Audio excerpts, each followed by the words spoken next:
सभी को मेरा प्यार भरा नमस्कार।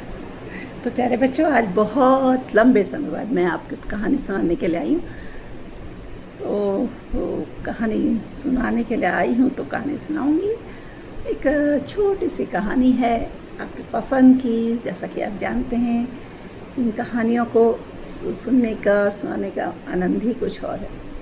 पढ़ी भी थी मैंने कहीं, तो मुझे लगा कि ये कहानी आपको सुनानी चाहिए, क्योंकि ऐसा अक्सर होता है हमारे आसपास और हम समझ नहीं पाते, बहुत देर में समझ पाते हैं।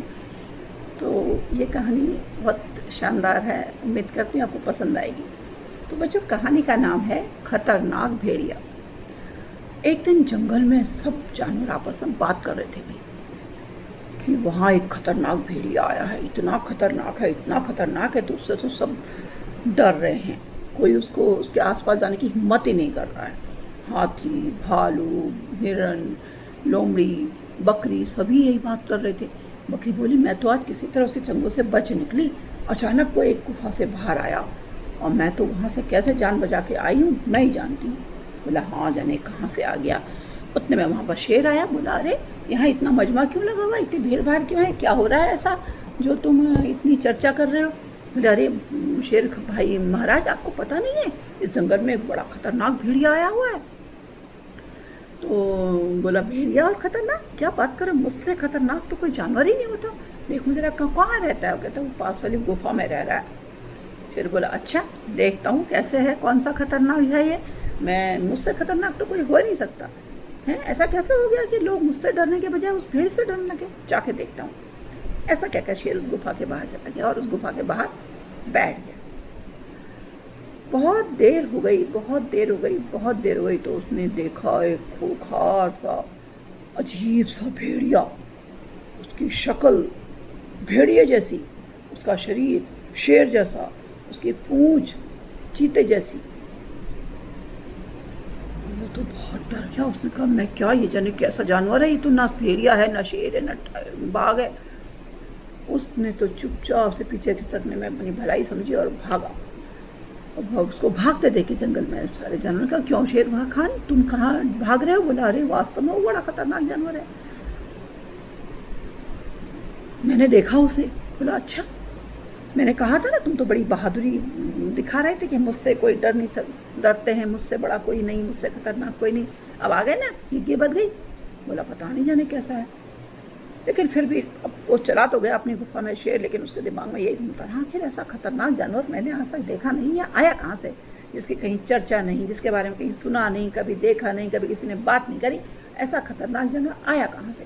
अब ये दिमाग में से घूमता रात भर के बाद अचानक उसने कहा, एक बार मैं छुप के देखूँ तो सही है क्या।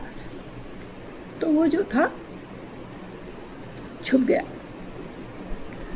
और अचानक पीछे से झाड़ियाँ हिली तो उसने देखा कि वो जो भेड़िया है वो बाहर आ रहा है। और थोड़ी देर में उसने अपनी गर्दन ऐसे ऐसे हिलाई तो उसका जो मुखौटा था वो गिर गया। तो देखता है कि अंदर एक कुत्ता है। बोला, अरे ये क्या है। एक बार तो उसके मन में आया कि वो उसी को झपट ले और वहीं पर उसको बता दे कि वो खतरनाक मुझसे ज़्यादा है या नहीं। लेकिन उसने फिर एक उपाय सोचा। बोला, नहीं, ऐसे नहीं, सबके सामने अपनी शेखी पगारने का मौका है। तो उसने उस कुत्ते को खबर भी नहीं होने दी कि उसकी चाल पता लग गई है, और वो चुपचाप से चला गया। अगले दिन जानवरों को बुलाया उसने। बोला, देखो, एक वो रखते हैं, शर्त रखते हैं कि हम दोनों में जो एक दूसरे को हरा देगा उस खतरनाक भेड़िए में और मुझ में, वो ही जो है जंगल का राजा माना जाएगा। उससे बोले, ठीक है। अब मुनादी डुगडुगी हुई, सुनो सुनो सुनो, भेड़िया राजा सुनो, शेर खान का ये कहना है कि शेर खान और भेड़िया राजा में जो है दंगल होगी। उन दोनों में जो एक दूसरे को जो हराएगा तो हारने वाला मारा जाएगा और जीतने वाला जंगल का राजा बनेगा। चलो भाई, अब सारे इकट्ठा हो गए एक जगह पर। वो भी आया, भेड़िया आया तो देखा, शेर ने कहा, अच्छा भेड़िया राजा। अब भेड़िए को तो पता ही नहीं कि जो मेरी पोल शेर को खुल चुकी है, तो बड़ी पकड़ कर ही आया उसने, क्योंकि उसने देखा उससे सारे जानवर डर रहे हैं। वो आया तो जानवर पीछे खिसकने लगे। शेर ने कहा हाँ भाई शुरू कराएं। बोला ठीक है शुरू करो। और उन्होंने शुरू करी दंगल। और शेर ने सीधे पंजा मारा किसके, उस भेड़िए के मुखौटे पर, उसका मुखौटा गिरा दिया। तो सारे देखते रह गए कि ये तो एक कुत्ता था, ये कहाँ भेड़िया ने कुछ। अब सबने उसे पकड़ लिया। बोले बता तूने ये चाल क्यों रची, ये जाल क्यों रचा, तूने मेरे जंगल के लोगों को क्यों डराया। तो कुत्ता बोला मैं माफ़ी चाहता हूँ कि मैंने आपके साथ ऐसा किया। मैं अपने मालिक से बहुत परेशान हो गया था, वो मुझे खाना ही नहीं देता था, ठीक से खिलाता नहीं था। मैं उससे भाग गया बच करके। लेकिन एक जगह से भाग रहा था तो एक सर्कस के बाहर मुझे ये ऐसी खाल भेड़िए की इस तरह की विचित्र सी खाल मिली कि ड्रेस मिली। मैंने इसे पहन लिया और इसको पहन करके मैं छुपता छुपाता इस तरफ को आया। जैसे ही जंगल में आया तो मैंने देखा कि लोग मुझे देखकर जंगल के जानवर भाग रहे हैं, डर रहे हैं। तो मैंने सोचा ओहो ये मुझसे डर रहे हैं तो यहाँ पर मैं छुप कर रह सकता हूँ। और यह सोचकर मैं यहाँ गुफा में रहने लगा और उनको डराने लगा ताकि अपनी सुरक्षा के लिए कोई मुझ पर आक्रमण न करे और मैं भी बचा रहा हूँ और ये भी बचे रहें। तो शेर बोला देखो भाई ठीक है, मुझे तुम्हारे बारे में पता लग गया था, लेकिन मैं सबके सामने तुम्हारी एक पोल खोलना चाहता था। जानवर बोले अरे इसे मारो, इसने तुमको धोखा दिया। शेर बोला नहीं धोखा मत दो, ये घबराया हुआ था, बचने के लिए इसने ये काम किया। इसको कुछ शर्तों के साथ हम जंगल में रहने की इजाज़त दे देंगे कि ये आगे से ऐसा कोई काम नहीं करेगा। कुत्ता बोला कि ठीक है मैं ऐसा कुछ नहीं करूँगा, ना किसी को डराऊँगा, ना किसी को धमकाऊँगा। वैसे भी मैं एक कुत्ता ही हूँ, मैं क्या किसी को, इतने बड़े बड़े जानवरों को क्या कर सकता हूँ। अगर आप मुझे जंगल में रहने की इजाज़त देंगे तो मैं रहूँगा। तो बच्चों शेर ने सबको मना लिया कि उसको जंगल में रहने की इजाज़त दी जाए और सब राज़ी हो गए। बोले ठीक है हम तुमसे दोस्ती करेंगे, हमारे साथ मिलजुल कर रहो। कुत्ता भी तैयार हो गया क्योंकि उसको खूंखार जानवरों के जंगल में सुरक्षा का वादा मिल गया था।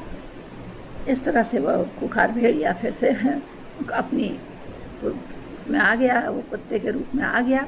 उसने वह ड्रेस उतार के फेंक दी, जो ड्रेस थी ना फैंसी ड्रेस का, सर्कस में करते हैं लोग ऐसा। तो विचित्र से ड्रेस फेंक दी और वहाँ आराम से रहने लगा।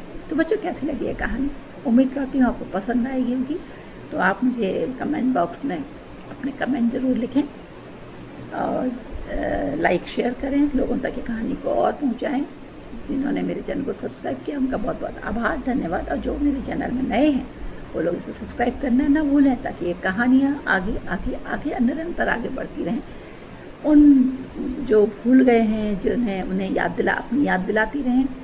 बच्चे भी इन कहानियों को सुने और उन कहानियों से अपने जीवन की राह आगे को संभालते रहें, समस्याओं का समाधान निकालते रहें।